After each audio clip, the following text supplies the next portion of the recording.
Hi everyone, I'm Mark Harrison and this is a history of Rome. Last week we heard how the fledgling Roman Republic had begun to organise its new political reality, but how it had still to deal with the old order's attempts to turn back the clock. We heard how the ousted monarch, Tarquin the Proud, had at first tried subterfuge under the guise of diplomacy, but when thwarted by his slave he had turned to military means. Firstly, with the help of the Etruscans, then in alliance with the King of Clusium. But how he had been defeated both times, the Republic had proved it was here to stay. Let's continue. One of the first acts of the new regime was to look to secure its supply lines from the sea, which was at that time heavily controlled by the Etruscans and the Greeks. To do this, they signed a treaty with the other power that operated in the area, Carthage. The treaty was one of friendship between Rome and Carthage and their allies. It forbade Rome's seaward movement to the south, except in emergencies such as storms or enemy action, and stopped Carthage from attacking Roman subject settlements, building fortresses in Latium, or staying there overnight if armed. It also gave Roman merchants rights in Sardinia and Libya, albeit under restrictions, and Roman citizens the same rights as Carthaginians in Carthaginian-held Sicily. With this new treaty signed, the Republic was looking ever more secure. But in 505 BC, trouble again flared up with the Sabines. According to Dionysius of Halicarnassus, the culprit was none other than Sextus Tarquinius, the son of Tarquin the Proud, and the man who had defiled the chaste Lucretia. He argued to the Sabines that their treaties of peace with Rome had been with the king and not the Republic, and were thus null and void. Convinced by Sextus' reasoning, the Sabines took the plunge and attacked Rome. But in this initial encounter they were easily defeated by the consuls Marcus Valerius Volusus, the brother of Publius Valerius Publicola, and Publius Postumius Tubertus. Having watched the debacle from the sidelines, Sextus now stepped forward to give his services to the demoralised Sabines. Noting how disorganised and poorly managed the Sabine army was, he offered to help them undertake reforms.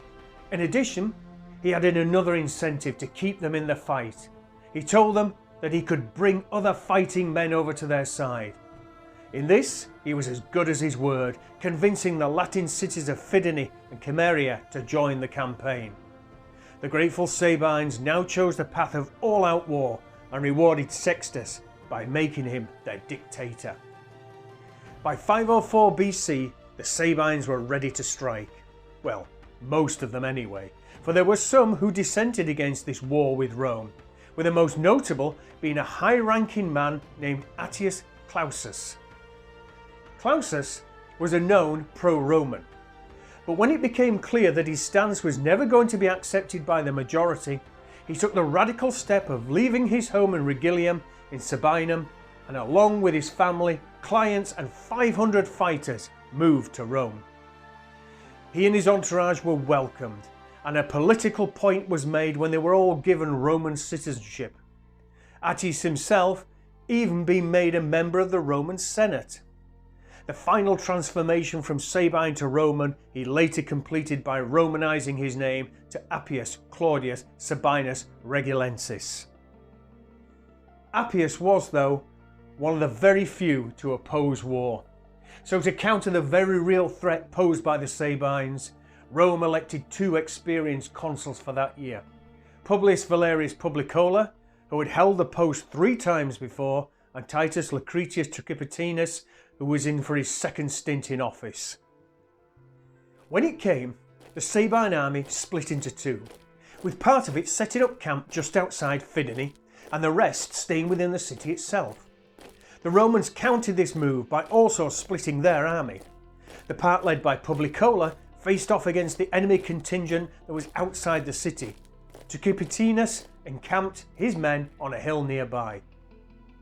According to Dionysius, Sextus planned to use the main body of his troops to launch a surprise night attack on Publicola's camp, whilst using the men within Fidense as a screening force against intervention from Tricipitinus. But he was unaware that his plans had already been compromised through information that the Romans had extracted from defectors and prisoners, and thus they were well prepared for the assault when it came. Suspecting nothing, the Sabines moved stealthily towards the Roman camp.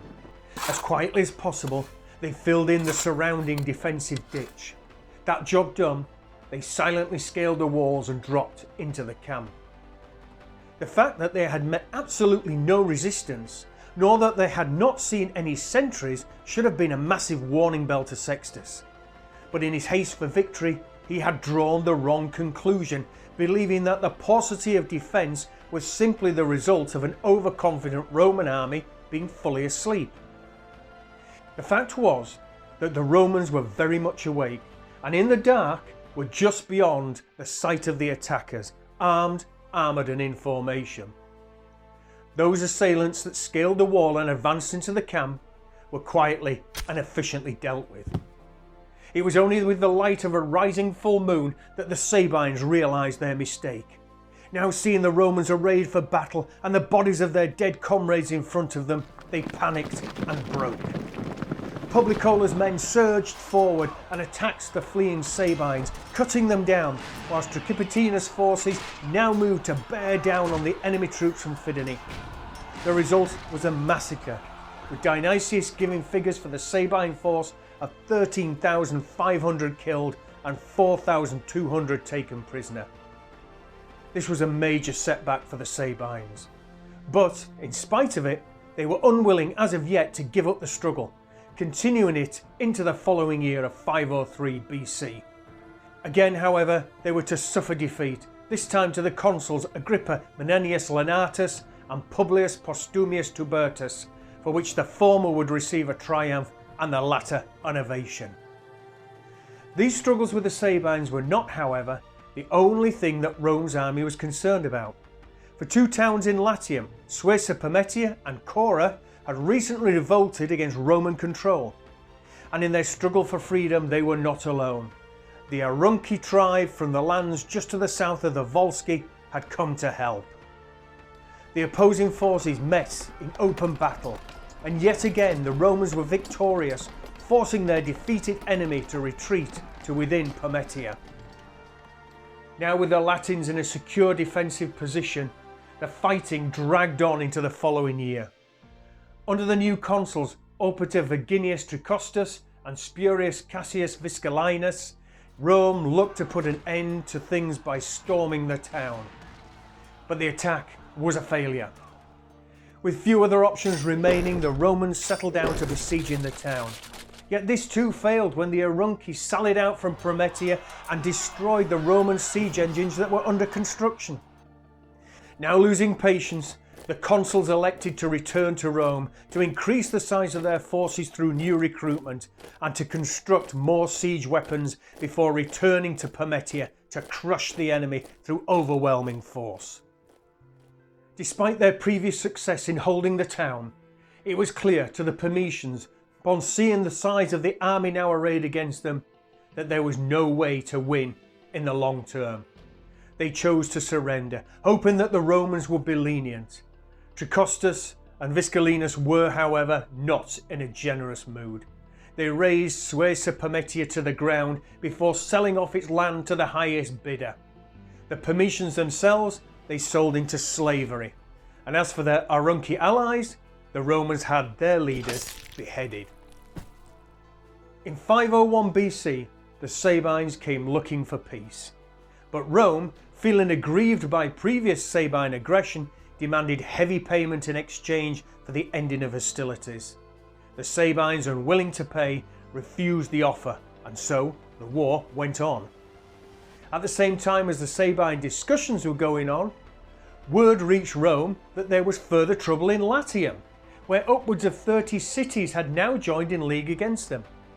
Further spice was added to this information when it was revealed that the revolt was led by Octavius Mamilius of Tusculum, the son-in-law of Rome's last king, Lucius Tarquinius Superbus.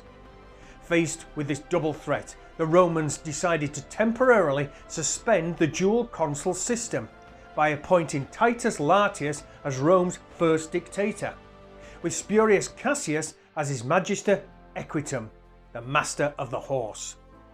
This position of dictator was created by a senatus consultum, a decree of the Senate. It awarded the recipient imperium above that of all other magistracies, and severely limited any power to veto or appeal his actions. The magister equitum was in turn appointed by the dictator to act as his lieutenant. These positions were limited only by their duration. They were to run for 6 months or to the end of the crisis, whichever came first. But in that time, it gave the Romans a clear chain of command that could cut through the usual political shenanigans and allow them to act decisively against an enemy. So, with their new political arrangement in place, the Romans prepared for the coming struggle. But in the end, none came. In actual fact, the borders remained strangely quiet for not only the term of this dictatorship, but for some 5 years after. In 496 BC, Consul Aulus Postumius Albus was made dictator. He appointed Titus Ebutius Helva as his magister equitum, and they took Rome on the offensive. Marching into Latin territory, they met the forces of Tusculum near Lake Regillus. Postumius led the infantry with Ebutius the cavalry. Some sources indicate that Tarquinius Superbus was present at the battle, along with his remaining son Titus, and that early in the battle Postumius had fought and wounded the exiled king. Ebutius too was also to suffer an early wound to the arm, as was the leader of Tusculum, Octavius Mamilius, who was wounded in the chest. As leaders fought and soldiers clashed, it was clear that this would be a bloody battle. The forces of Tusculum were not weak, and they were bolstered by fielding many exiled Romans within their ranks. And as the fight raged on, they began to get the upper hand over the forces of the Republic. Many Romans were cut down in the melee, including Marcus Valerius Volusus, who had been consul in 505 BC. Postumius, realizing that the situation was grave, dispatched his bodyguard as a stabilizing force. The pendulum now swung further in favour of the Romans when the wounded Mamilius was finally killed by Titus Herminius Aquilinus, who 12 years previously had helped to defend the bridge in a heroic last stand against the forces of Lars Porsena. But Herminius was not to celebrate his victory for long, for whilst in the act of despoiling the corpse of Mamilius, he was himself hit by a javelin thrust and killed. The Romans, though having stabilised the situation for the moment, were still in a precarious position. Postumius needed to act quickly and decisively, and as there were no infantry reserves left, he ordered his cavalry to dismount and to join the fray on foot. It was his last throw of the dice, but it was enough. With the extra manpower deployed against them, the Latins were forced to give ground. Finally realising that the fight was going against them, they broke off the engagement and retreated, abandoning the field to Rome. The Battle of Lake Regillus had been won by the Republic. Returning home, Postumius celebrated a triumph. Later, he ordered the construction of a temple to the twin gods Castor and Pollux, who legend says had aided the Romans by fighting on their side in the guise of 2 young cavalrymen. The place chosen for the temple was in the Forum, at the exact spot where they are said to have watered their horses. The defeated Latins had had a pact with the Volsci to the south, but the latter had been wrong-footed by the speed of the Roman advance and had failed to arrive in time to help their allies. This had naturally not endeared them to the Latin people, and so when Volscian ambassadors arrived urging them to continue the fight, they were swiftly taken prisoner and sent to Rome. A grateful Roman Senate, seeing an opportunity to rebuild the relationship between them and their southern neighbours, agreed to the release of 6,000 prisoners. In return, they were sent a golden crown to adorn the temple of Jupiter Optimus Maximus. As Rome's status with the Latins turned once more to a more peaceful standing, its conflict with the Sabines also began to peter out. The rest of the year saw little activity except for a small Sabine force that raided Roman territory as far as the Anio River. but which, when challenged by a Roman army, fell back to its own lands, offering no resistance. In all, despite it having been a tumultuous period of rivalry between the Romans and their neighbours, there had been little change to the status quo. Rome still felt secure. But a more existential threat was looming to the integrity of the Roman state, its own people. If you like our work, please help by subscribing, pressing the bell button and commenting. And we'll see you next time on A History of Rome.